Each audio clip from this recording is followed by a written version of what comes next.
Losing a soulmate is a heartbreak I wouldn't wish on anyone, not even those I least admire. My name is Amy, and the sadness of losing my husband came just 3 years after our wedding vows. Our life together was blissful. I had left my job because I had a high-risk pregnancy and was eager to welcome our baby girl. However, destiny had cruel plans. My husband was diagnosed with terminal cancer, and he bravely fought for 4 months before passing away. During his illness, we moved in with my in-laws, Carol and William. They supported us as best as they could.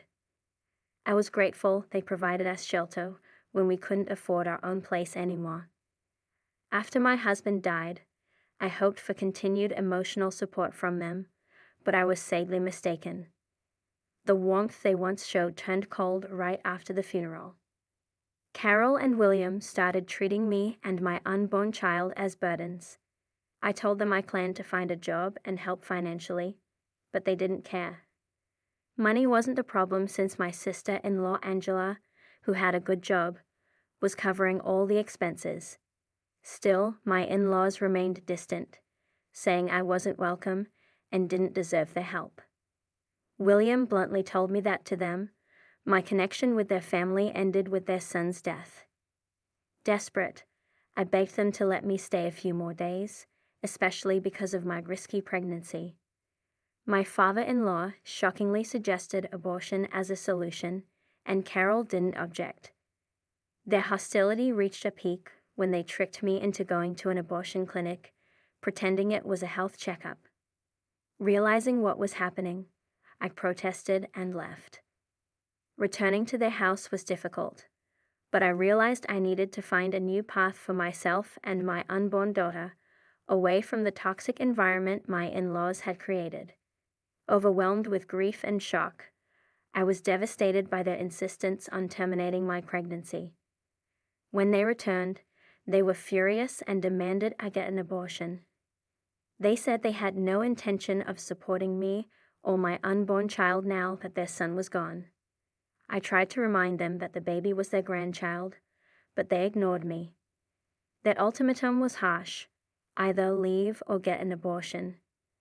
The reality of their rejection hit me hard, especially so soon after my husband's death.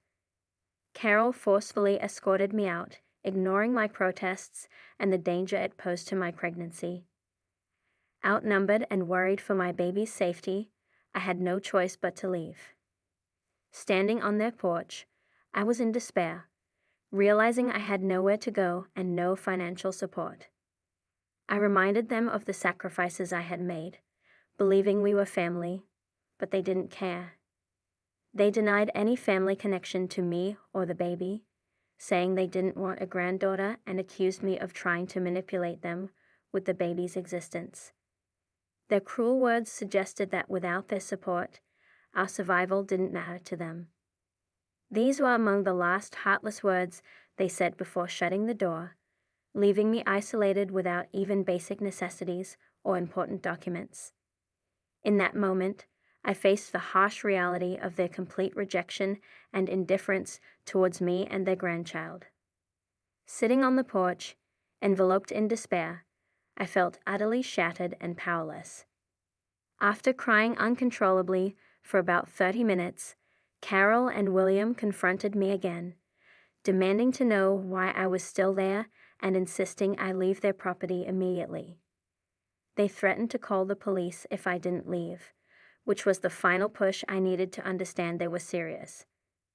Fearful for my safety and that of my unborn child, and knowing I had no legal standing since my name wasn't on the lease, I gathered my strength and began to walk away, tears streaming down my face. I walked a few blocks, feeling lost and overwhelmed. I decided to call Angela, holding on to a sliver of hope that she might offer me some support. As soon as she answered, my emotions, amplified by pregnancy hormones, burst forth uncontrollably. Somehow, through my sobs, I managed to tell her where I was but couldn't say much more. Angela, alarmed by my distress, quickly came to pick me up. Angela's home became a safe haven for me. She gently comforted me, reminding me to try and control my tears for the baby's sake. She didn't ask for details, but focused on helping me feel better, even preparing food and a smoothie to calm me down. Once I was somewhat calmer, Angela, with a serious tone, urged me to tell her what had happened. Her assurance of support, no matter what, was comforting to me. I hesitated, knowing that her parents were involved in my problems might change things between us. Angela, something significant happened.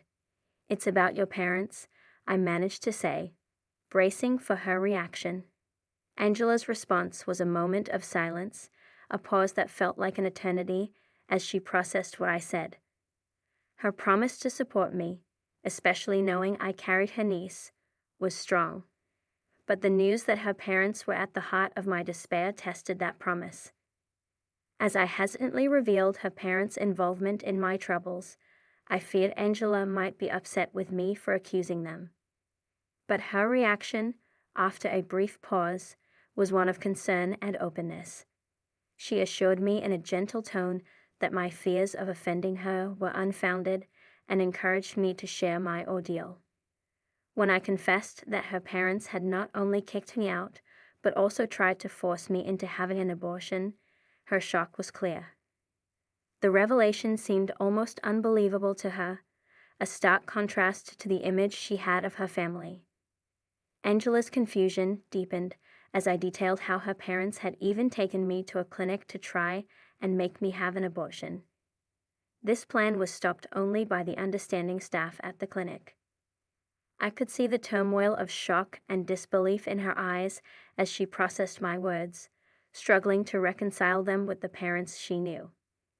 Her disbelief turned to horror as I explained their motive: fear of financial and caregiving responsibilities for me and my child. Despite my assurances of independence and my plans to find work, they remained unmoved. Angela's astonishment grew as I disclosed the financial deceit over my husband's supposed medical bills, a lie that stripped me of the last of my resources. Angela was adamant that no such debts existed. She had personally taken care of her brother's expenses to ensure her parents weren't financially burdened.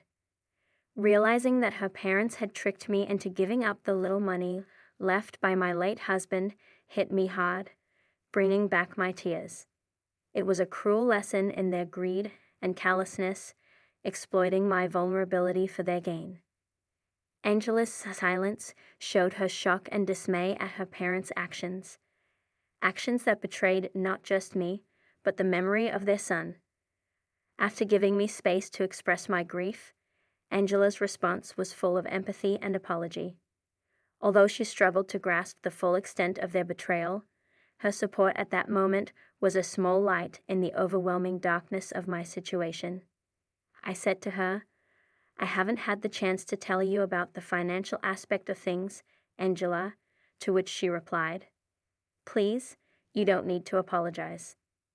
I told Angela, overwhelmed by her generosity, "You've already done so much by covering the medical expenses. Without your help, I would have been buried in debt." Angela's actions were the perfect example of family support, a stark contrast to her parents' selfishness. She admitted that she always knew her parents prioritized their own desires, but never imagined they would go so far as to deny me a temporary home until I could support myself. Angela's disbelief turned into determination as she insisted that I wasn't alone and promised that her parents' actions wouldn't go unchallenged. She decided to confront them directly over the phone because she needed to hear their justification firsthand. Not because she doubted my story, but because she wanted to understand their reasoning. During the call, Angela's straightforward questioning about why they threw me out revealed their true nature. Their defense was weak. They claimed they had no intention of causing harm, yet they couldn't explain why they insisted on such a drastic action against their grandchild. Angela's anger was clear as she demanded an explanation. Her parents' attempts to justify their actions only deepened the wound. Listening to them try to rationalize what they did was heartbreaking. Even when faced with their daughter's outrage, William and Carol stuck to their excuses, insisting on their right to a carefree retirement undisturbed by the needs of their late son's family. They claimed they had done enough by caring for their son in his final months, viewing their sacrifices as sufficient reason to avoid any further responsibility. Their words painted a clear picture. In their eyes, their comfort in retirement was more important than the needs of their grandchild and me. This chilling revelation underscored their willingness to abandon their family for the sake of their own ease, a stance that Angela strongly opposed. Her loyalty and support offered a glimmer of hope amidst the bleakness of their rejection. Hearing Carol and William's words was like a blow to my already fragile state. They were adamant about persuading Angela to abandon me, portraying me as a burden who would exploit her kindness. Their harsh advice to Angela, to leave me to fend for myself on the streets, suggesting it would bring me to my senses, was unbelievably cruel. Their words plunged me into despair, fearing for my future and that of my unborn child. But just as I felt the weight of hopelessness, Angela's response ignited a spark of hope. She challenged her parents with fierce protectiveness, questioning their humanity and the values they claimed to uphold. Angela reminded them of the financial support she had provided, which allowed them to retire comfortably, highlighting the irony in their claim of hard work. Her anger showed her disbelief in their actions and intentions. Carol and William tried to justify their stance by framing it as a financial safeguard for Angela, even suggesting they'd lie to cover up their demand to kick me out. Angela met this with unwavering refusal. She declared she would not mimic their heartlessness, expressing her shock and disgust at their lack of empathy and familial duty. Angela's defense of me and her outright rejection of her parents' manipulative tactics revealed her strong character and the genuine bond she felt with me, akin to that of a sister. Her fierce response to their demands and her readiness to stand against them showed her strength and resolve to protect what she believed was right, regardless of the personal cost. Her parents' attempts to impose their will were met with Angela's firm refusal to conform to their heartless demands, challenging their motives and ethics. Angela's stance not only defended me, but also upheld the memory of her brother, reflecting her deep love for him and respect for the family ties her parents were so quick to dismiss. Her courage and integrity in the face of such family adversity were a beacon of hope in what felt like an endless night. Angela's bold declaration that she would cease her financial support was a significant turning point, leaving William and Carol shocked. They had never anticipated that Angela would take such a drastic step in my defense. Even I was surprised by Angela's determination to stand up for me so firmly. William and Carol were in disbelief, unable to grasp the reality that Angela was serious about redirecting her support from them to me and my unborn child. Their reaction to Angela's stance was a mixture of confusion and denial, questioning if she really intended to cut them off financially over what they dismissively called a stupid woman. Angela's resolve was unshakable. She corrected them, emphasizing my importance and her commitment to support me and her future niece instead of funding the comfortable lifestyle of her parents, who were more than capable of managing on their own. Her declaration marked an end to their exploitation of her generosity, signaling a new priority: my well-being and that of my baby. This stance by Angela left William and Carol scrambling, their earlier confidence dissolving into panic as they faced the real possibility of having to fend for themselves financially. They attempted to backtrack quickly from their initial demand for my departure to a sudden willingness to welcome me back, which was a clear sign of their desperation. They even went so far as to retract their insistence on abortion, suggesting a newfound readiness to figure things out. Angela then passed the decision to me, her smile signaling a power shift. It was my moment to address the situation, to highlight their wrongful actions and seek accountability.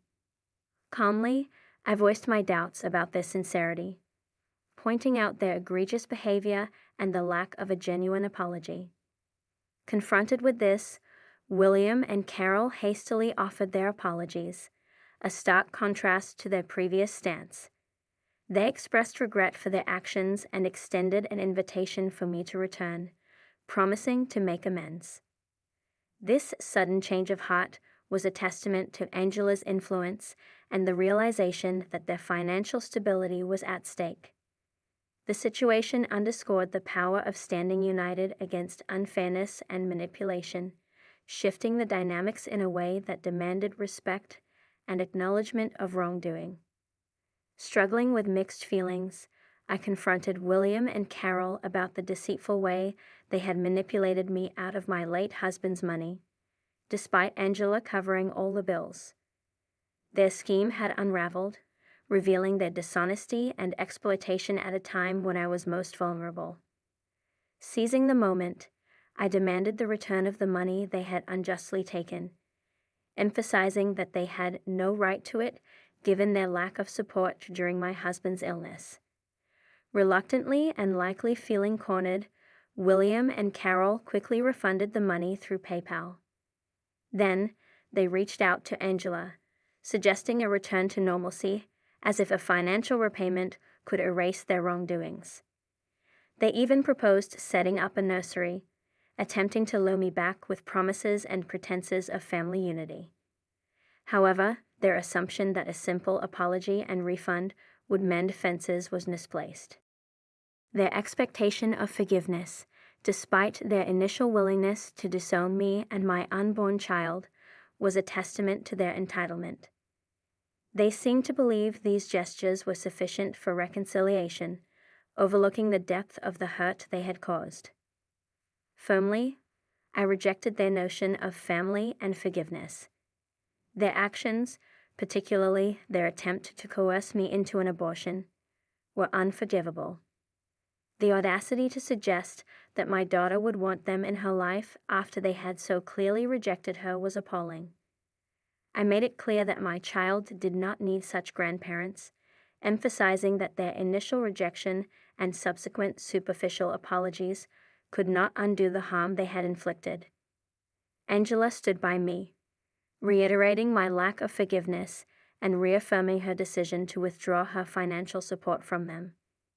This decision was not taken lightly, but was a direct consequence of their actions and their failure to truly acknowledge the gravity of their wrongdoing. William and Carol's reaction to this finality was one of desperation.